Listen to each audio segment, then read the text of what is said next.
What's up, everybody? Welcome back to the channel. Okay, so another day, another Senate confirmation hearing for some of Trump's cabinet position picks. This time, we had Kash Patel for the FBI. Kash Patel is going to come in. He's going to be confirmed, as a matter of fact. That's what several Republican senators said, so we're pretty sure he's going to be confirmed. This is great. He's going to come in. He's going to clean house, if you will. He's already said this. He's talked about shutting down the FBI headquarters in Washington, D.C., which is good because the way he was speaking on this, and I didn't know this, but they have 38,000 employees.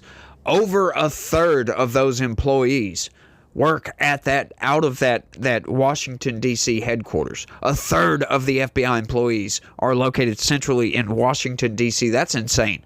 It's absurd. Get these people out in the field. Get them out there. I mean, do we really need that many? What's that, like 17,000?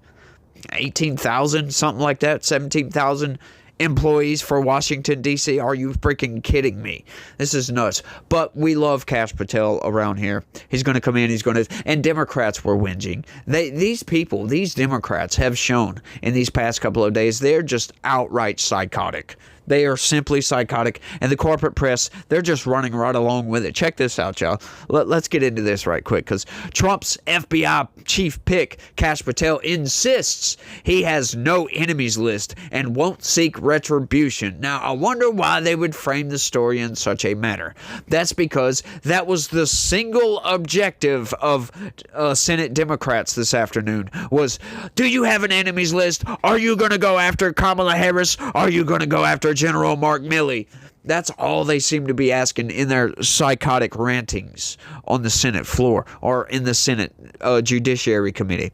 Let's get into this because this is absurd, y'all. Check it out. Kash Patel, President Donald Trump's pick to lead the FBI, insisted to deeply skeptical Democrats on Thursday that he did not have an enemies list and that the Bureau under his leadership would not seek retribution against the president's adversaries or launch investigations for political purposes. That's right. They're only going to launch investigations for people that have committed crimes or are suspected of committing crimes. I have no interest nor desire and will not, if confirmed, go backwards, Patel told a contentious Senate Judiciary Committee confirmation hearing. There will be no politicization at the FBI. There will be no retributive actions taken by the FBI. You know, that was actually kind of hard to say, retributive.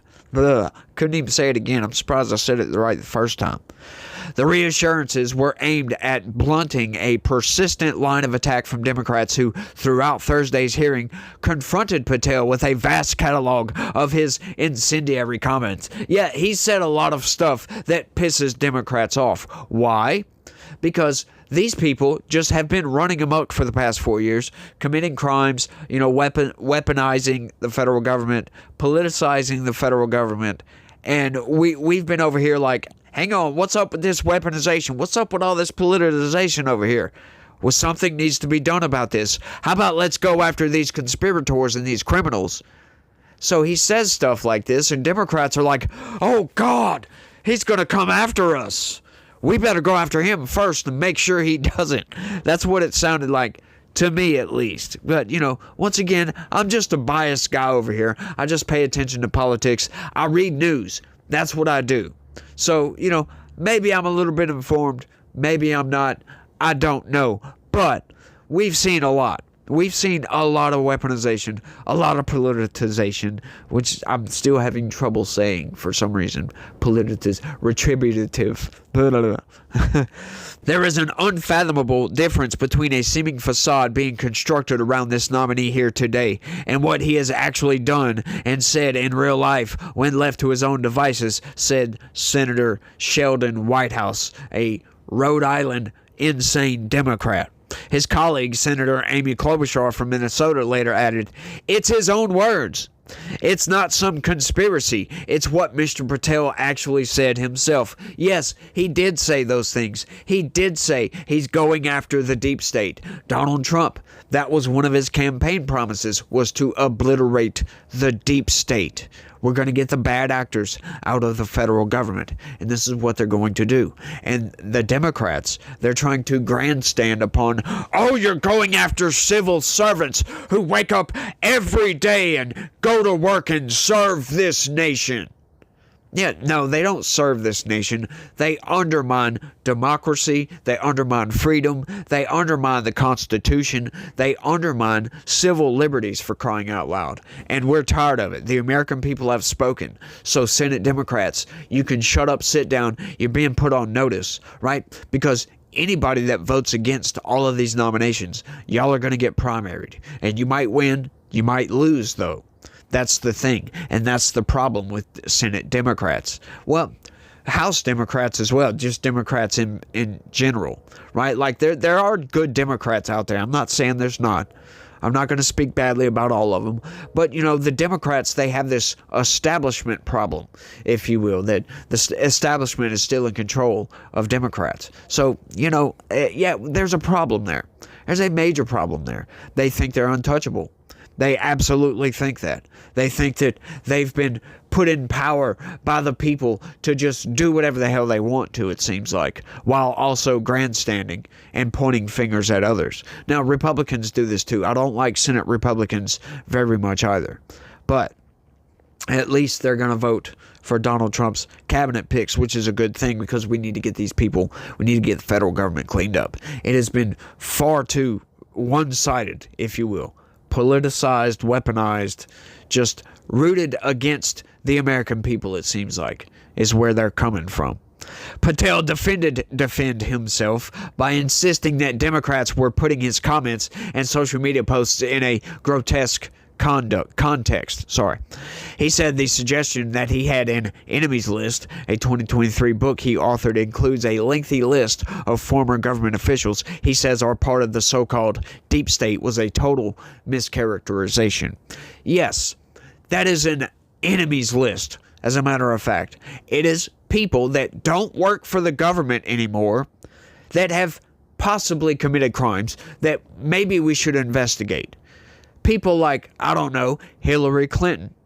People like that we know for a fact she's committed crimes, right? She deleted classified information that she wasn't supposed to have in the first place. So hang on, like, she wiped hard drives, for crying out loud. And then James Comey said, no prosecutor worth salt, blah, blah, blah, blah, whatever he said, would charge her for this. Are you kidding me? I know several prosecutors that would absolutely go after Hillary Clinton over that. You violated the Constitution. You violated the laws of this country. You violated your oath to office, for crying out loud.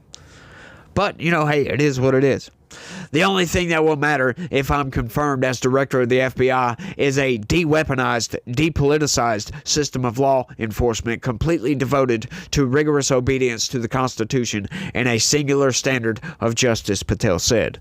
Patel was picked in November to replace Christopher Wray, who led the nation's premier federal law enforcement agency for more than 7 years but was forced out of the job Trump had appointed him to after being seen as insufficiently loyal to him. Now, this is where we get into just blatant lies from the corporate press right here. We know for a fact that he wasn't forced out from the job as a matter of fact because he resigned. He absolutely resigned. Now, yes, Trump did say that he was going to assign a new FBI chief, right? FBI lead. Now, but Christopher Wray resigned before that. He resigned the day Donald Trump got sworn in as president. So, hang on. He quit, corporate press. Why didn't you say that? And then they go on to say he's insufficiently loyal.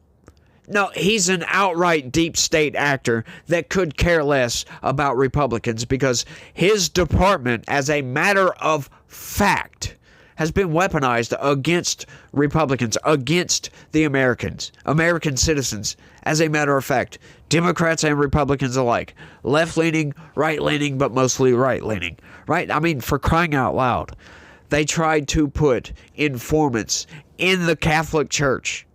What? That's several violations right there, right off the top.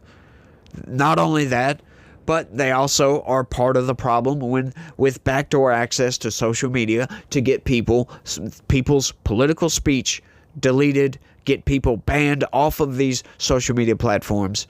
They were right there. They have used the FACE Act as a bludgeon to go after pro-life activists. As a matter of fact, these are all provable cases right here. So, insufficiently loyal? Yeah, I think more like highly sufficiently an enemy of Donald Trump. So, yes, he needs to be gone. Why would you want to keep... Like, this is something I don't get. This is something the corporate press, they keep on putting this idea out there as if it's going to work or something. Like, I mean, I imagine it does work on some people. Like, if these people keep saying, oh, he's putting nothing but loyalists in his federal government. It's like, you know, somebody that doesn't think about that statement is just like, oh, you know, who cares about those people? But anyway, what I was saying, like, that's a ridiculous statement. Why would you want to run the biggest government in the world with people that are out to get you, like Trump did in his first term?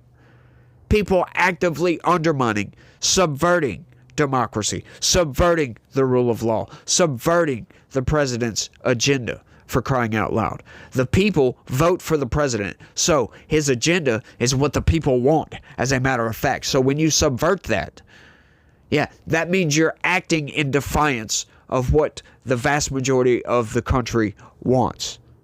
That's what that means.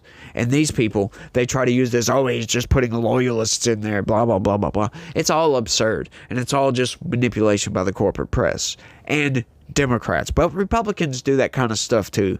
And I don't like it when they do. I don't call it out as much. I'll be honest about that. I ain't gonna lie. I don't call it out as much as I do Democrats. But see, a lot of times, a lot of these Republicans, at least I agree on a lot of stances, right? A lot of their takes, I agree a lot with these people. So, yes, I'm biased. I let them slide on certain things. But Democrats, they just have some insane policy that makes absolutely no sense, and it just would be totally destructive. As a matter of fact, that's been proven outright. It's been totally destructive. Look at the mismanagement going on in California, for crying out loud. Democrats have ran Chicago for over 100 years. There hasn't been a Republican mayor, Republicans on the city council, blah, blah, blah. You get it. It's Democrat stronghold, Democrat run for at least a century. And crime is rampant in Chicago. Right? New York, at the time, was the biggest city in the United States. When Rudy Giuliani was the mayor of New York, that was one of the safest cities. So you can't use the excuse, oh, well, it's a large, sprawling urban metropolis, as to the reason why crime is high. No, I'm sorry. You can have large cities like that and crime be low. It works. It just depends on leadership. It depends on who's running the place. Right? And it's not a Democrat-Republican thing. Like right now, it might be, right? Because Republicans seem to be the party of logic. But at one point, Democrats were the party of logic. Republicans were the party of the rich billionaire back in the day. Now the tables seem to be flipped. Now the Democrats seem to be the party of the rich, the elite political class. And Republicans seem to be the grassroots, down-to-earth type of people that just use their brain. You know, what's most simple works. What's tried and proven works. Let's go with this. Sure, we might not progress in certain areas. But you know what? There are certain areas that don't need progression. Society needs to move forward as a whole regardless. Because if society gets stagnant, I mean, look what's happened in certain places. When societies stagnate, they die. When they stagnate, they get rampant with corruption. When you get Democrat rule, like what Democrats want to do is basically what happened in Rome. And we all know Rome fell. Took a while, but it just got overrun by corruption. And that is the seed that will destroy any country. Doesn't matter. Let's keep going. Patel is a former aide to the White House Intelligence Committee and an ex-federal prosecutor who served in Trump's first administration. He also served under Obama, but they don't mention that. He's alarmed critics with rhetoric in dozens of podcasts and books he has authored, in which he has demonstrated fealty to Trump and assailed the decision-making of the agency he's now been asked to lead. Yes, when you... Oh my God, yes, of course. Yeah, when you go after Mike Houck, for crying out loud, who defended his son when an insane leftist shoved his teenage son, a young teenage son, to the ground. He got in front of the dude, defended this guy. Local prosecutor, cops didn't arrest him, right? Local prosecutor said there's no charges here. A year later, the FBI shows up at 6 o'clock in the morning. The DOJ, a weaponized DOJ and a weaponized FBI, used the FACE Act, charged him, threw him under the jail. He just got pardoned, I do believe, by Donald Trump. That was 2 years ago, I believe. Something like that. So you cannot sit here and tell me the FBI hasn't screwed up. Look at Crossfire Hurricane. As a matter of fact, that is the one reason Kash Patel is as famous as he is. He was the lead investigator that investigated Crossfire Hurricane, to expose Crossfire Hurricane, in other words. He's the one that exposed the Russian collusion hoax. He's the one that exposed that it was the Hillary Clinton, the campaign of Hillary Clinton, that put together the Steele dossier. He exposed all of that. He is a hero to this country. And Democrats are trying to smear this guy into oblivion. And it's absurd. But Patel sought on multiple occasions to reassure Democrats that his FBI would be independent from the White House. He would not acknowledge that Trump had lost the 2020 election, conceding only that Joe Biden was sworn in as president. But he did not endorse Trump's sweeping pardons of supporters, including violent rioters charged in the January 6, 2021 attack on the Capitol, and I happen to agree with that. Yes, I don't think he should have just blanket pardoned everybody for January 6. The people that were violent, no, I think he should have just commuted their sentences outright. A blanket pardon for that, no, I'm sorry. If you committed violence, if you pled guilty, right, I'll say that. If you pled guilty to any violent offenses for January 6th, to commute that sentence. Boom. That's it. They spent enough time in jail for that. I mean, it's been 4 years. Over 4 years at this point. Like, fighting with cops, I'm sorry. That is not 4 years in prison. That is a harsh sentence for 4 years in prison. That's absurd to spend that much time in prison for fighting with a cop. Even the guy that tased a cop, right, which is one of the most egregious, he tased a cop. And as I brought up in a past video before, you do know, like, anybody that tries to defend the cop on this one, try to say, oh, but that's so egregious for him to get tased. Hang on, do you know that every cop, or at least most of them, the vast majority of cops and military, as training, they get tased. Voluntarily. So, now that doesn't sound like somebody should spend 4 years in prison for tasing a cop. Yeah, I'm not advocating for that. By no means. That's bad. You don't do that. By the way, in case anybody thought that was some sort of advocation for such a thing, it is not. We do not violate the law. That's one thing you don't break the law, right? Like, I do everything I can these days not to break the law. I've got my troubled past, though. So I'm not going to be a hypocrite on that and just say, oh, I never break the law. I've broken the law. Sure, I break the law. I might not come to a complete stop and sit there for 2 seconds at a stop sign. I'm sorry. I do break the law, right? I speed, sure. But when it comes to violence against cops, violence in general, I'm sorry. That's just off the table for me. I've got my past. It does not include beating on cops, though, at all. That's where I happen to draw the line. I do not agree with the commutation of any sentence of any individual who committed violence against law enforcement, Patel said in response to a question from Senator Dick Durbin, the top Democrat on the committee. Durbin made his opposition to Patel clear at the onset.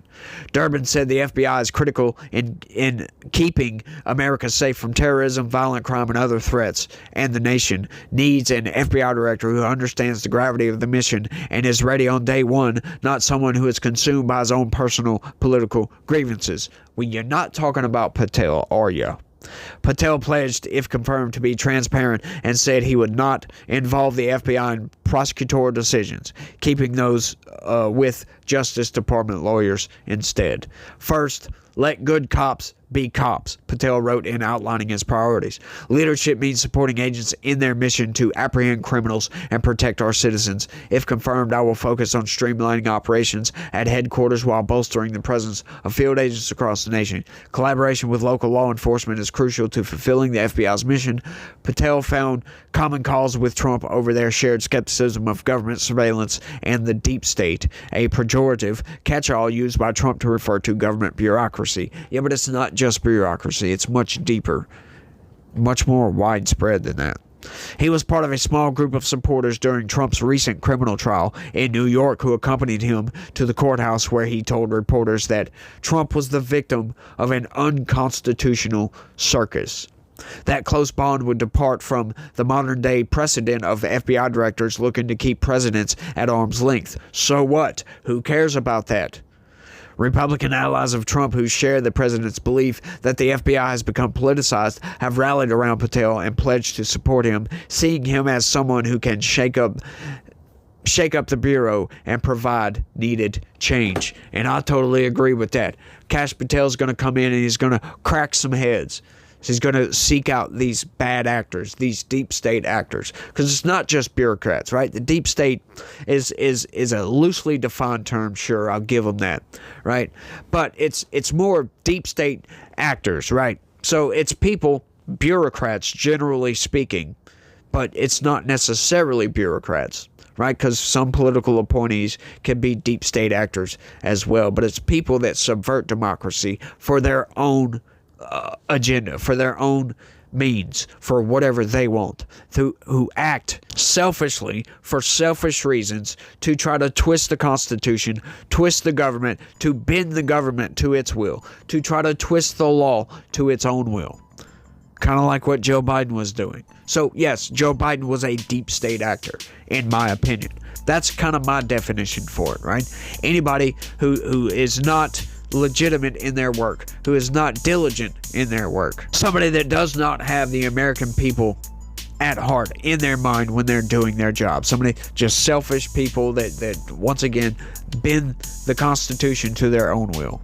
That's a deep state actor, in my opinion. Subversive, blah blah blah, you name it, right?